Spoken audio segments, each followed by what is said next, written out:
আসসালামাইকুম। আমার শালবাগান পার হজ মোড়ে একটি দরিদ্র ভাঙ্গিয়ান কাগজের দোকান ছিল। তো সভাপতি, মার্কেটের সভাপতি সিজার, সে রাজশাহী সিটি কর্পোরেশনের বিপরীতে, ডাস্টবিনের বিপরীতে একটি তারা ভাঙ্গির দোকান দেয়। ভাঙ্গির দোকান দেওয়ার পর থেকে আমার সাথে তারা সূত্রপাত। আমার দোকান তালা মেরে দেয় এবং আমার কাছে বিভিন্ন ধরনের হুমকিতে চাঁদা দাবি করে। দেওয়ার পরে হলো তারা 1,05,00,000 টাকা চাঁদা দাবি করে। তারপরে আমি তাদেরকে 1,00,000 টাকা দিয়ে গত 30/12/2025 তারিখে 1,00,000 টাকা দিয়ে তারা আমার দোকান তালাবদ্ধ খুলে দেয়। তিন মাস আমার দোকান তালাবদ্ধ ছিল। তালাবদ্ধ থাকার পরে তারা দোকান খুলে দেওয়ার পরে আমি তাদেরকে 1,00,000 টাকা দিয়ে আমার দোকান খুলে দেওয়ার পরে তারা পুনরায় আবার 1,00,000 টাকা দেওয়ার জন্য আমার ছেলেকে মারধর করে দোকান তালা মেরে দোকানের চাবি তারা নিয়ে চলে যায়।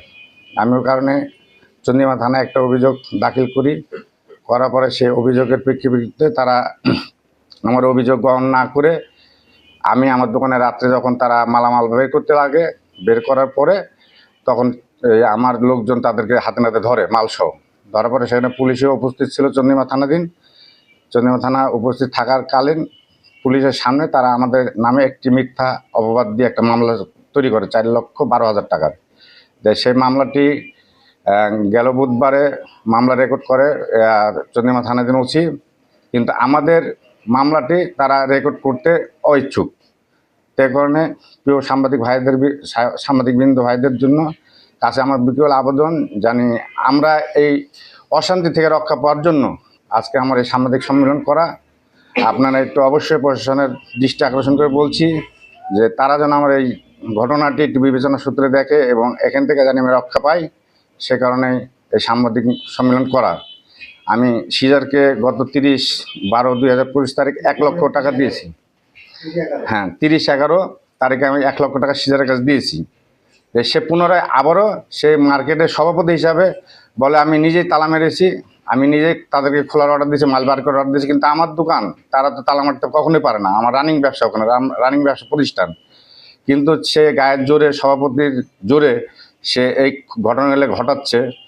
তে আসলেও যে আইনগতভাবে যে আমরা বিচার প্রাপ্য, সে বিচার আমরা না পেয়ে আমাদের নামে উল্টা সে মামলা করেছে এই ওসিকে কিছু টাকা পয়সা দিয়ে। তো এই জন্য চন্দিমা থানাধীন ওসির কাছে বিনীত আখিল আবেদন জানাচ্ছি যে আপনারা মামলা তদন্ত সূত্রে যে যদি আমি অপরাধী হই সেটা আমার সাজা হোক, সেটা আমিও চাই। কিন্তু তারা মামলা কোনো যাচাই বাছাই না করে টাকার বিনিময়ে মামলা রেকর্ড করে আমাদেরকে হয়রানিমূলক মামলা দায় করে। এই জন্য খুবই আমি অসন্তুষ্টজনক।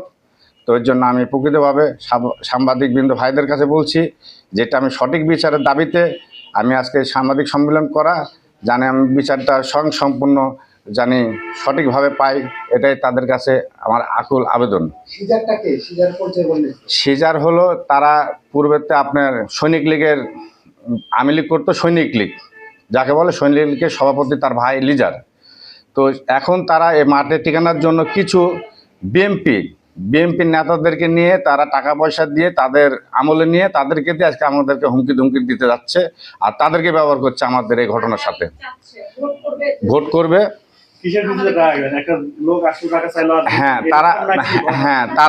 তারা ভাঙড়ির দোকান দিয়েছে, আমাকে ভাঙড়ির দোকান করতে দেবে না, সেই হিসেবে আমার কাছে 2,00,000 টাকা চাঁদা দাবি করেছে। দামি আমার দোকান তারা তালা মেরেছে, প্রায় 3 মাস আমার দোকান তালাবদ্ধ ছিল।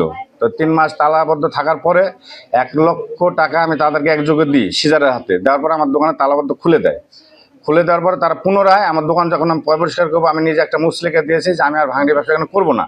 তাদের কাছে পরপর আমি 2বার মুসলিকা দিয়েছি, বলছে যে মুসলিকা দেন, আপনি ভাঙড়ি ব্যবসা করবেন না, আমরা দোকান খুলে দেবো। 1,00,000 টাকার বিনিময়ে আমরা দোকান খুলে দেয়। খুলে দেওয়ার পর আমার দোকান তো পরিষ্কার করবো, আমি ওখানে ফ্ল্যাক্সি লোড, বিকাশ, অন্য গ্যাস সিলিন্ডারের ব্যবসা করব। দেওয়ার পরে তারা 1 সপ্তাহ পরে আমার দোকান আবার পুনরায় 1,00,000 টাকার জন্য তালা মেরে তারাই আমাদের নামে একটা মিথ্যা হয়রানিমূলক মামলা দেয়। এই যে মুজাহির হোসেন বাবু, জয়নাল, এরা হলো সম্পূর্ণ সিজারের লোক, সিজারের ওখানে থাকে, এদেরকে লালন পালন করে, সে তার অফিসে চাকরি করে, মাস্তান পুষে। তো এই ঘটনাগুলো তারা দোষ করে আমার ঘাড়ে চাপানোর জন্য আমাকে কালকে সোমবার একটা মামলা রেকর্ড হয় আমার নামে, মিথ্যা মামলা।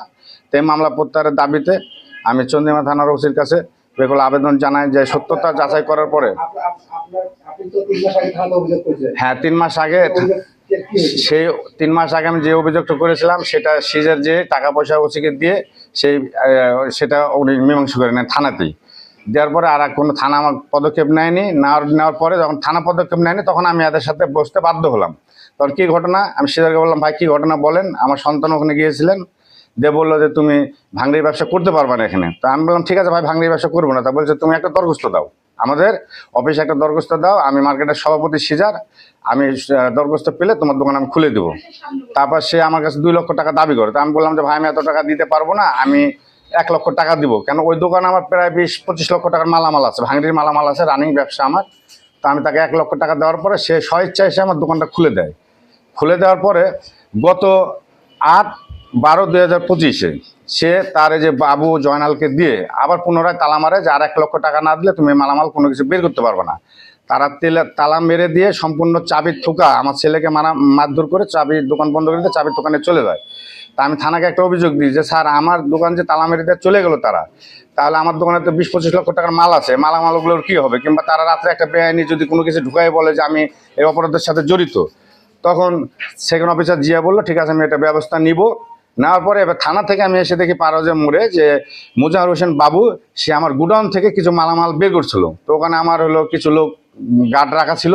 তো সে যখন মুজাহির হোসেন বাবু মালামাল বের করে তখন আমার ওই লোকজন ওদেরকে ধরেছে।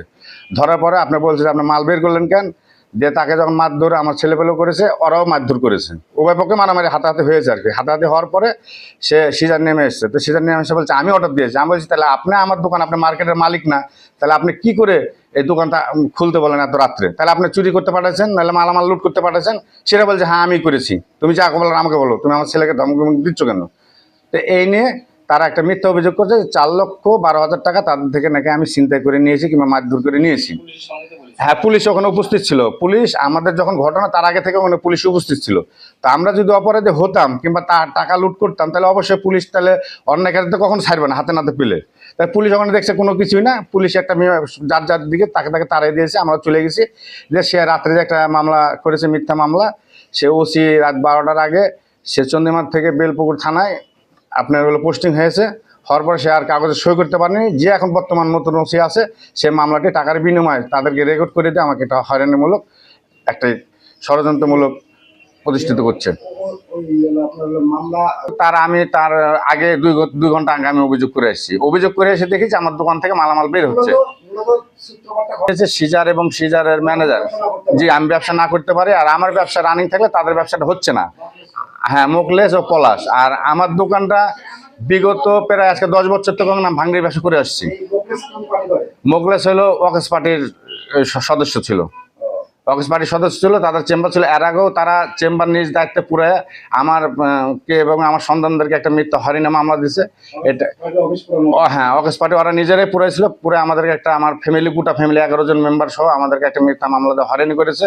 তো ওই মোকলেজি আবার এই ক্রিটিক্যাল পেরেন্টগুলো সিজারের সাথে যোগ দিয়ে একটা ভাঙড়ির ব্যবসা তারা ওখানে দোকান দেয়। বিএনপির থানা আহ্বায়ক সভাপতি তারা এই জিনিসটা মানে পুনরায় সিজারদেরকে তদন্ত করেছে। কারণ সিজারে হলো সৈনিক লীগের সভাপতি, তার ভাই একটা বড়